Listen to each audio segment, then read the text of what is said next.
श्री स्वामी समर्थ। मी प्रांजली।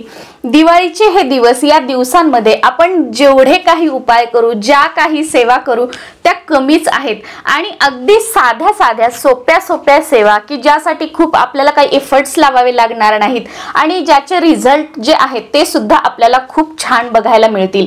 तर बघा, कोणतीही सेवा, कोणताही उपाय हा कधीही वाया जात नाही, त्याचं फळ हे आपल्याला मिळतच असतं।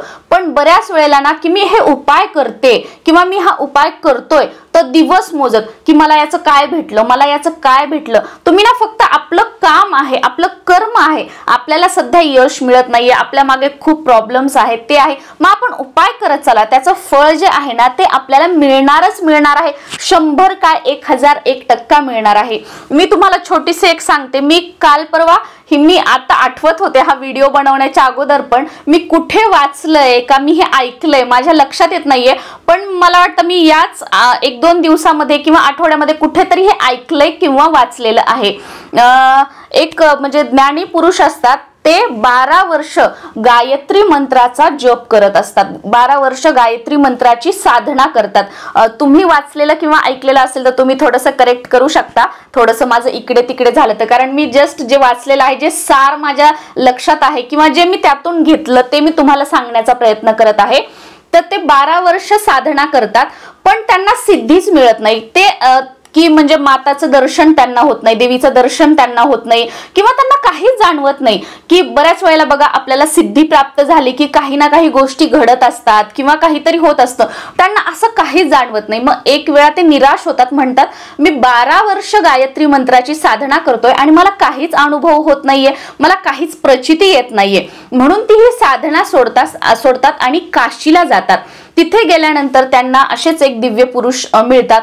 मग ते त्यांना सांगतात की मी अशी अशी साधना केली पण मला काहीच अनुभव आलेला नाही, काही नाही। मग ते म्हणतात की तुम्ही कालभैरवांची साधना करा।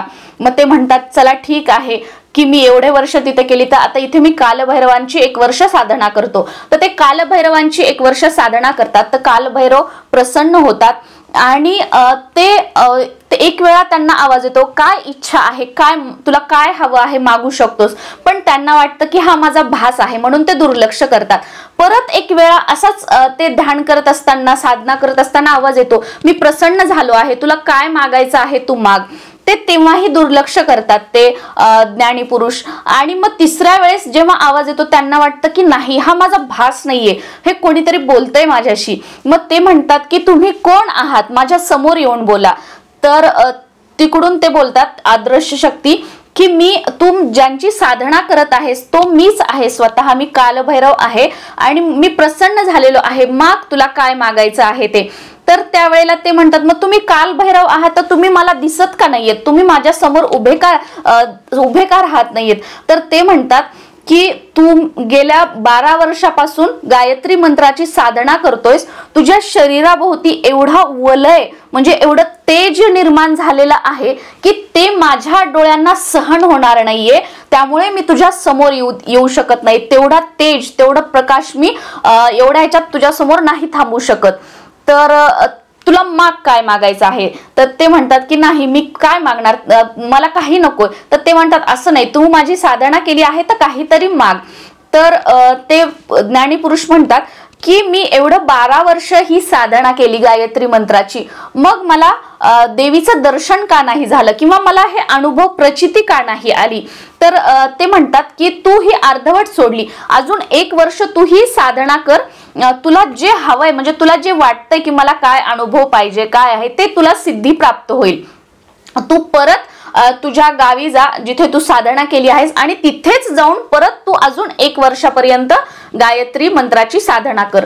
आणि ते अदृश्य होतात। त्यानंतर मग ते जे ज्ञानी पुरुष आहेत ते जातात परत त्याच गावी, तिथे परत ते गायत्री मंत्राची साधना करतात। आणि एक दिवस ते सकाळी सकाळी साधनेला जेव्हा बसत असतात तेव्हा देवी समोर येते आणि म्हणते की मी प्रसन्न झालेली आहे, माग तुला काय मागायचं आहे तो। तर त्यावेळेला ते जे ज्ञानी पुरुष आहेत ते देवीला बघितलं की ते ना खूप रडतात आणि म्हणजे लोटांगण घेऊन असं चरण स्पर्श की या दिवसासाठीच, या क्षणासाठीच मी एवढे वर्ष साधना केली आहे, मी आता काय मागू, कसं मागू।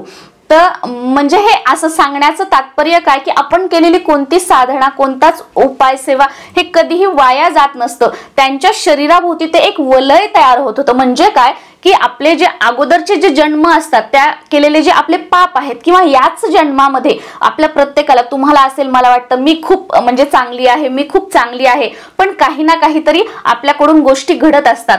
तर त्या पापांचा नाश करत म्हणजे ते जे मंत्र साधना करत होते त्या साधनेचा काय होत होतं की मागचे त्यांचे जे पाप आहेत ते सर्व क्लिअर होत होते, ते सगळं क्लिअर होत होतं. आणि ज्या वेळेला पूर्ण 13 वर्ष साधना केल्यावर सगळं म्हणजे त्यांचा पापाचा जो परडा आहे पूर्ण खाली गेला आणि सगळं म्हणजे जे सेवा आहे ती एकदम वरती आली. त्यावेळेला देवीचं जे आहे त्यांना दर्शन झालं, म्हणजेच काय अनुभव प्रचिती आली. आपल्यासोबतही असंच असू शकतं की आपल्याला वाटतं चांगलं, पण आपले अगोदरचे पाप जे आपण आता केलं, आता आपण 6 महिने झालं, 1 वर्ष झालं देवदेव करतोय, मग याच्या अगोदर केलेली पाप, अगोदरचे जे आपले जन्म असतील ते कुठे जाणार आहे याचा कुठेतरी आपण काय करतो आतापर्यंत. जसं की समजा आता मी 30 वर्षाची आहे, तर मी 30 वर्षापर्यंत समजा मला जशी मर्जी तसं वागली, जे खायचं नको, नॉनव्हेज वगैरे हे खाल्लं, कोणाचा अपमान केला, काय केलं, आणि मी 6 महिने झालं स्वामी सेवेत आले, मी म्हणा महाराज प्लीज प्लीज प्लीज माझ्यासाठी असं करा, माझ्यासाठी तसं करा. म्हणजे हे केलं कुठं, पण या 6 महिने तुम्ही सेवा केली तर तुम्ही म्हणणार नाही नाही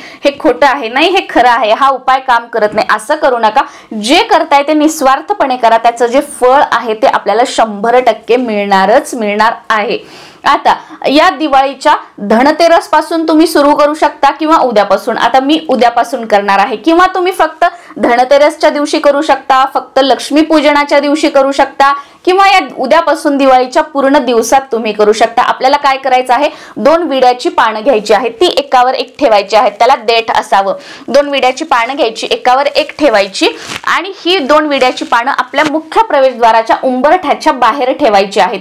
तुम्ही कोणत्याही साईडला ठेवू शकता, उंबरठ्याच्या बाहेर कोणत्याही साईडला ठेवू शकता, पण जर स्पेसिफिक तुम्हाला कुठे ठेवायचं तर उंबरठ्याच्या बाहेर जेव्हा आपण आपल्या घरामध्ये प्रवेश करतो तेव्हा आपल्या उजव्या हाताला आपल्याला ही 2 विड्याची पानं ठेवायची आहे, त्याच्यावर थोड्याशा अक्षदा टाकायच्या आणि त्याच्यावर एक सुपारी ठेवायची आहे. हे कशासाठी की माता लक्ष्मीला आपल्या घरात येण्यासाठी विनंती. आपण पान सुपारी घेऊन बघा बऱ्याच वेळेला की मंदिरामध्ये असेल किंवा काही निमंत्रण वगैरे जे आपण म्हणतो ना की शुभ, आणि हे तर माता लक्ष्मीचे दिवस आहेत, तर माता लक्ष्मीच्या आगमनासाठी आपल्याला हे मुख्य प्रवेशद्वारात उजव्या साईडला ठेवायचं आहे, किंवा तुम्ही कोणत्याही साईडला तुमच्या लक्षात नाही आलं तर तुम्ही ठेवू शकता. रोज ठेवायचं आहे किंवा सांगितल्याप्रमाणे या दिवशी. आता समजा मी उद्या वसुबारसच्या दिवशी ठेवलं, आता मी दुसऱ्या दिवशी सकाळी जेव्हा मी दार साफ करणार त्यावेळेला हे उचलणार, आपण जिथे निर्माल्याचं वगैरे आपण ठेवतो त्याच्यामध्ये हे टाकायचं, परत दुसऱ्या दिवशी दुसरं ठेवणार सकाळी, आणि ते दिवसभर वगैरे तिथेच राहू द्यायचं, दुसऱ्या दिवशी आपल्याला उचलायचं आहे. या पद्धतीने दिवाळी संपेपर्यंत आपल्याला माता लक्ष्मीच्या आगमनासाठी हे ठेवायचं आहे, आणि याने सुख, समृद्धी, ऐश्वर्य सुद्धा आपल्या घरामध्ये येतं. त्याचबरोबर भरभराट, नकारात्मकता दूर राहते. त्याचबरोबर दिवाळीच्या 5 दिवसामध्ये मुख्य प्रवेशद्वारावर काय उपाय करायचे आहेत याचा सुद्धा व्हिडिओ आपल्या चॅनलवर आलेला आहे, तो तुम्ही बघू शकता. त्याचबरोबर या दिवाळीच्या दिवसांमध्ये आपल्याला किंवा धनतेरसच्या किंवा लक्ष्मी पूजनाच्या दिवशी आपल्याला मुख्य प्रवेशद्वारावर कमीत कमी 5 तरी आंब्याच्या पानांचं तोरण लावायचं आहे किंवा अशोकाच्या पानांचं तोरण लावायचं आहे. आपण खोटे तोरण कितीही लावा, भलेही आपण कवड्यांचं लावा किंवा बरेच रुद्राक्षाचं लावा, हे लावा, पण जी आंब्याची पानं आहेत ना ती समृद्धी आणणारी आहेत, ती आपल्याला लावायचीच लावायची आहेत. 5 का होईना तुम्ही विकत आणा, आजूबाजूला असतील तिथून आणा, पण आंब्याच्या पानांचं तोरण हे आपल्या मुख्य दरवाजाला आपल्याला लावायचंच लावायचं आहे. श्री स्वामी समर्थ.